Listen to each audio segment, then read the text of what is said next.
Good morning, students. You are most welcome in RCC Public School online classes. Students, today I will teach you parts of sentence.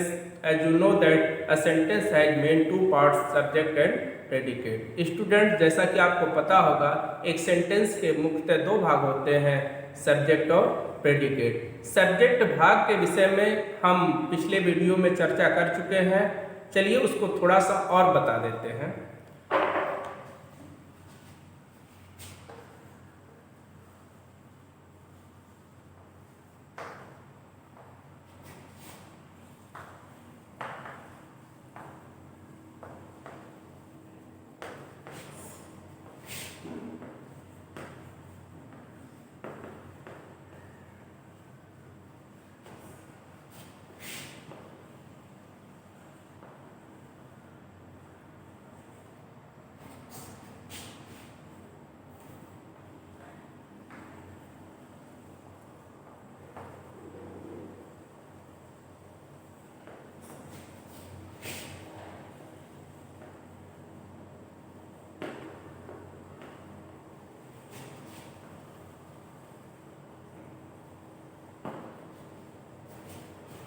Students, जैसा कि आपको पता होगा, subject के मुख्यतः चार भाग होते हैं, डिटरमाइनर्स, एडजेक्टिव, हेडवर्ड या मेन वर्ड और एडजेक्टिवल फ्रेज। और इसी तरह से प्रेडिकेट के भी पार्ट होते हैं।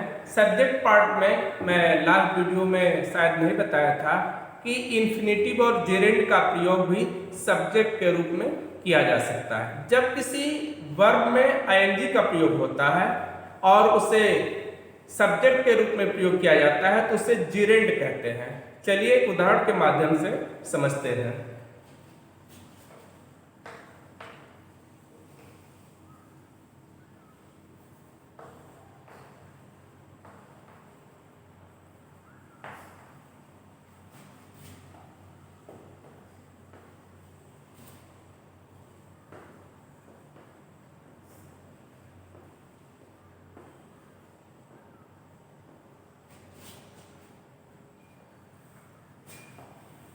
यहाँ पे आप देख रहे हैं swimming is a good exercise. Swimming ये सब्जेक्ट के रूप में प्रयोग हुआ है। स्विम में आईएनजी का प्रयोग हुआ है, मींस वर्ब में आईएनजी लगाया गया है और इसे नाउन के रूप में प्रयोग किया गया है, सब्जेक्ट के रूप में प्रयोग किया गया है, इसलिए इसे जेरेंड कहते हैं। इसी तरह इन्फिनेटिव होता है। इन्फिनेटिव का मतलब ये किसी वर्ब से वर्ब के पहले टू लगा दिया जाता है तो वो इन्फिनेटिव का प्रयोग उसे इन्फिनेटिव कहते हैं और उसका प्रयोग भी सब्जेक्ट के रूप में हो सकता है। जैसे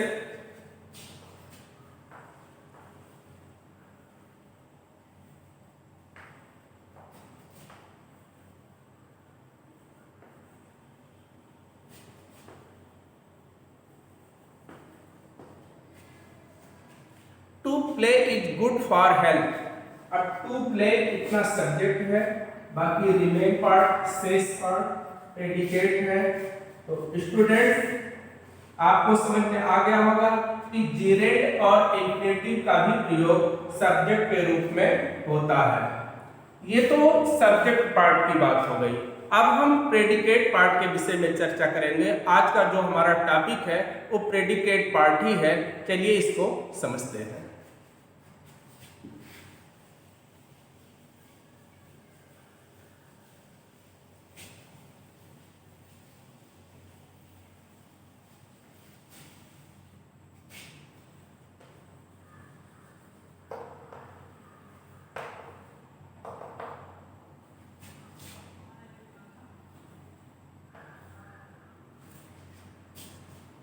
प्रेडिकेट पार्ट में सबसे महत्वपूर्ण शब्द वर्ब होता है। जैसा कि हम लोग जानते हैं कि बिना वर्ब के वाक्य नहीं हो सकता है। बिना सब्जेक्ट के वाक्य होना संभव है, लेकिन बिना वर्ब के वाक्य नहीं होता है। तो वर्ब बहुत ही महत्वपूर्ण होता है और वो प्रेडिकेट का पार्ट होता है। ये किसी सेंटेंस में दो शब्द दिए गए हैं और उसमें एक शब्द सब्जेक्ट है तो दूसरा शब्द प्रेडिकेट होगा और जो प्रेडिकेट होगा वो वर्ब होगा। चलिए एग्जाम्पल के माध्यम से देखते हैं।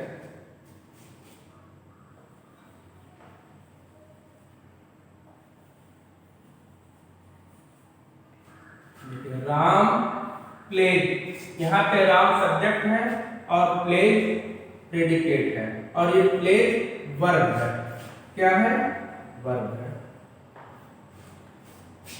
प्रेडिकेट पार्ट में वर्ब हो सकता है, ऑब्जेक्ट हो सकता है, verb plus object plus complement हो सकता है। ये सेंटेंस पे डिपेंड करता है कि कैसा सेंटेंस दिया गया है। अब एक एक एग्जाम्पल्स को हम समझेंगे और उसमें समझेंगे कि कौन सा शब्द किस जगह पे किस लिए प्रयोग हुआ है। जैसे प्रेडिकेट पार्ट में सबसे पहला भाग वर्ब है। दूसरा जो आपका रूल हो सकता है, ये वर्ब प्लस ऑब्जेक्ट हो सकता है। अब वर्ब प्लस ऑब्जेक्ट में जैसे ही sings a song। ही आपका सब्जेक्ट है, इसको हम समझ चुके हैं। sings a song प्रेडिकेट है, sings मेन वर्ब है, और a song ये आपका ऑब्जेक्ट है। ऑब्जेक्ट भी दो तरह के होते हैं स्टूडेंट्स, आपको पता होगा कि ऑब्जेक्ट दो प्रकार के होते हैं, इनडायरेक्ट ऑब्जेक्ट, डायरेक्ट ऑब्जेक्ट। जब हम किसी सेंटेंस को देखते हैं तो कभी कभी ऐसा होता है कि उसमें डायरेक्ट ऑब्जेक्ट दिया होता है, कभी कभी ऐसा होता है उसमें इनडायरेक्ट ऑब्जेक्ट दिया होता है, और कभी कभी ऐसा भी होता है कि दोनों दिए होते हैं। एक सेंटेंस में डायरेक्ट और इनडायरेक्ट ऑब्जेक्ट दोनों एक साथ हो सकते हैं। इसे हम उदाहरण के माध्यम से समझेंगे।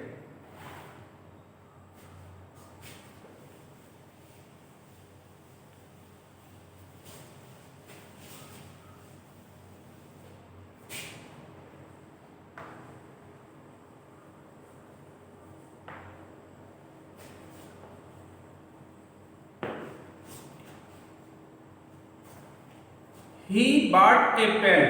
यहाँ पे ही सब्जेक्ट है, bought a pen प्रेडिकेट है, bought आपका मेन वर्ब है और a pen ऑब्जेक्ट है। ये डायरेक्ट ऑब्जेक्ट है। डायरेक्ट ऑब्जेक्ट मोस्टली प्रायः निर्जीव वस्तुओं के लिए प्रयोग होता है, बेजानदार वस्तुओं के लिए प्रयोग होता है। अब इसी वाक्य में इनडायरेक्ट ऑब्जेक्ट भी आ सकता है, जैसे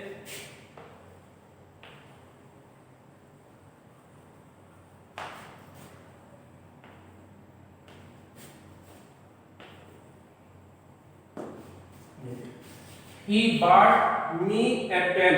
यहाँ पे ही सब्जेक्ट है, बाकी शेष भाग प्रेडिकेट है, bought आपका वर्ब है, me इनडायरेक्ट ऑब्जेक्ट है, a pen डायरेक्ट ऑब्जेक्ट है। अब me इनडायरेक्ट ऑब्जेक्ट है। यदि आप इसे ध्यान से देखेंगे तो ये प्रोनाउन का जो ऑब्जेक्टिव फॉर्म होता है, जैसे प्रोनाउन के तीन फॉर्म होते हैं, सब्जेक्टिव फॉर्म, ऑब्जेक्टिव फॉर्म और पोसेसिव फॉर्म। तो जो ऑब्जेक्टिव फॉर्म होता है वो इनडायरेक्ट ऑब्जेक्ट के रूप में प्रयोग होता है। तो यहाँ मी जो है इनडायरेक्ट ऑब्जेक्ट के रूप में प्रयोग हुआ है। स्टूडेंट्स, आपको ये सेंटेंस देखने में थोड़ा सा अटपटा लग रहा होगा, क्योंकि इस तरह का सेंटेंस कम मिलता है। एक्चुअली इसको इस रूप में लिखा जाता है, प्रायः बुक में ऐसा लिखा हुआ कम मिलता है। देखते हैं, he bought a pen for me. He bought a pen for me. He आपका सब्जेक्ट है, बॉट वर्ब है, प्रेडिकेट पार्ट है, ए पेन डायरेक्ट ऑब्जेक्ट है, फॉर मी इनडायरेक्ट ऑब्जेक्ट है। स्टूडेंट्स, रूल ये है कि पहले इनडायरेक्ट ऑब्जेक्ट लिखा जाए, फिर डायरेक्ट ऑब्जेक्ट लिखा जाए। लेकिन कभी कभी इनडायरेक्ट ऑब्जेक्ट यदि हम पहले लिख देते हैं तो सेंटेंस थोड़ा सा ऑड दिखाई देता है। हम लोगों के माइंड में ऐसा लगता है कि सेंटेंस में कुछ कमी है, और ऐसा मीन्स प्रयोग में नहीं होता है, ऐसा हम इसलिए मानते हैं।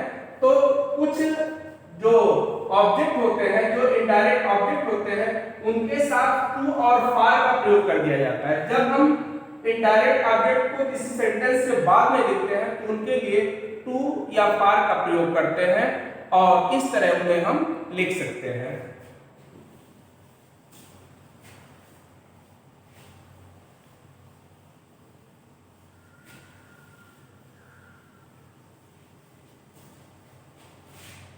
जैसे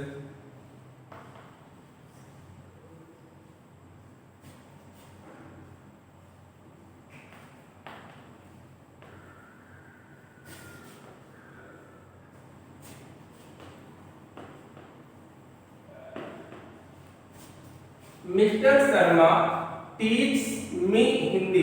यहाँ पे मिस्टर शर्मा सब्जेक्ट है, सब्जेक्ट को हम पहले ही समझ चुके हैं, इसके विषय में चर्चा करने की जरूरत नहीं है।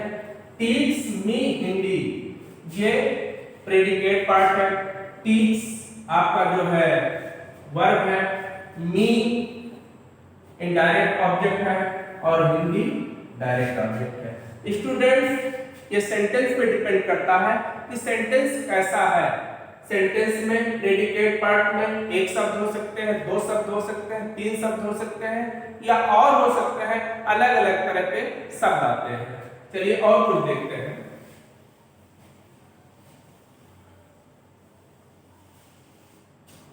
जिरेंडियल ऑब्जेक्ट आ सकते हैं, मीन्स जिरेंड को भी ऑब्जेक्ट के रूप में प्रयोग किया जाता है। चलिए इसे देखते हैं।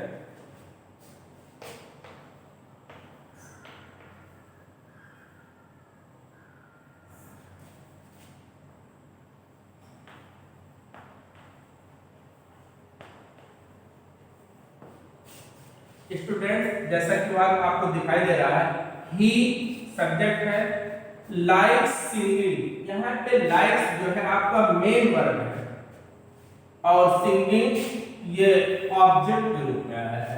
ये जिरेंड है, जब किसी वर्ब में आईएनजी का प्रयोग किया जाता है तो उसे हम जिरेंड बोलते हैं और वह मीन्स कंटीन्यूअस फॉर्म में ना हो, उसके साथ हेल्पिंग वर्ब ना आया हो और यह ऑब्जेक्ट प्रेडिकेट पार्ट है।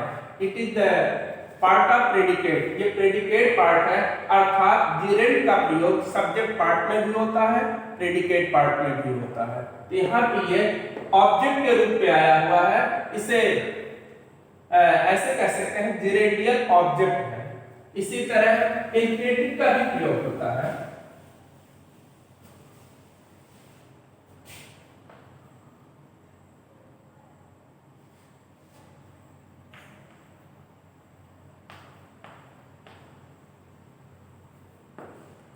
He likes to read, यहाँ पे he सब्जेक्ट है, likes से लेकर यहाँ तक प्रेडिकेट पार्ट है, likes आपका मेन वर्ब है, to read ये भी ऑब्जेक्ट के रूप में आया हुआ है।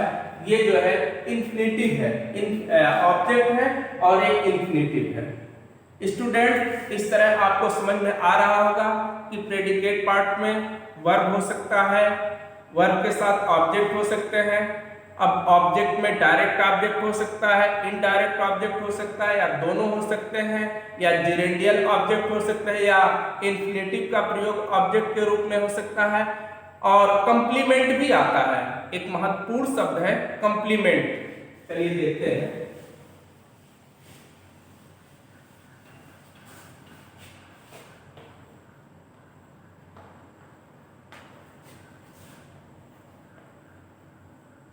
He is a doctor, ही आपका सब्जेक्ट है, इस पे कुछ चर्चा नहीं करना है। इज अ डॉक्टर ये प्रेडिकेट पार्ट है, इज आपका मेन वर्ब है, ए डॉक्टर कंप्लीमेंट है। स्टूडेंट्स मैं आपको ये बताना चाहता हूँ कि कंप्लीमेंट और ऑब्जेक्ट में क्या फर्क होता है।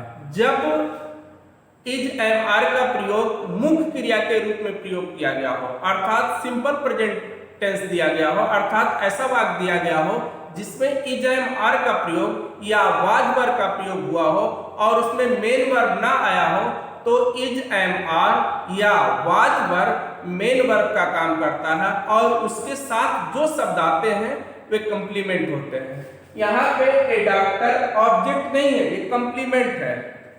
चलिए दूसरा उदाहरण देखते हैं।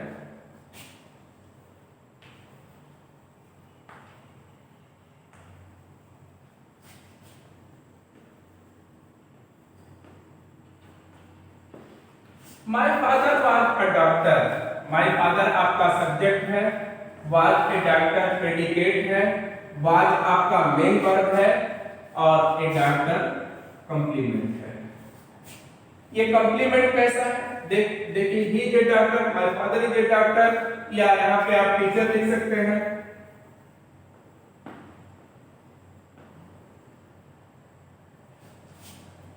तो जो ये डॉक्टर शब्द है, टीचर शब्द है, ये सब कॉम्प्लीमेंट है, ये सब नाउन है।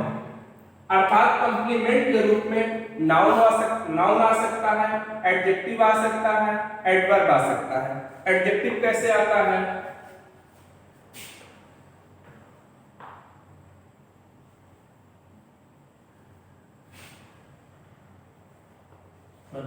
He is a good boy, और ही आपका सब्जेक्ट है, इज मेन वर्ब है, ए गुड आपका एडजेक्टिव है और बॉय आपका कंप्लीमेंट है, ये नाउन है। मींस एडजेक्टिव आ सकता है और नाउन आ सकता है। इसका मतलब ये हो गया कि कंप्लीमेंट के रूप में नाउन आ सकता है, एडजेक्टिव आ सकता है, एडवर्ब भी आता है। जैसे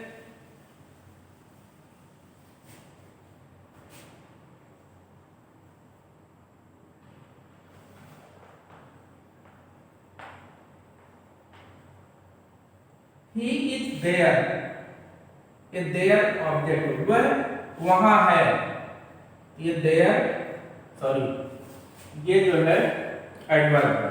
he is there, he is hungry, ये आपका एडजेक्टिव हो गया, भूखा हो गया। इसी तरह से और भी शब्द आ सकते हैं। आपको प्रैक्टिस करना होगा और ये समझना होगा कि प्रेडिकेट पार्ट में कौन कौन से शब्द दिए गए हैं। स्टूडेंट्स, ये जानना महत्वपूर्ण नहीं है कि इनका नाम क्या है। एक्चुअली एग्जाम में जो प्रश्न पूछे जाते हैं वो जम्बल्ड वर्ड दिए गए होते हैं और उन्हें आपको रीअरेंज करके एक मीनिंगफुल सेंटेंस बनाना होता है, चाहे वो सब्जेक्ट पार्ट का भाग जम्बल्ड दिया गया हो या प्रेडिकेट पार्ट का भाग जम्बल्ड दिया गया हो या पूरा सेंटेंस ही जम्बल्ड हो। मीन्स आपको रीअरेंज करके, रीफॉर्म करके एक मीनिंगफुल सेंटेंस बनाना होता है। तो ये प्रैक्टिस पे डिपेंड करता है। आप लोग प्रैक्टिस करिए।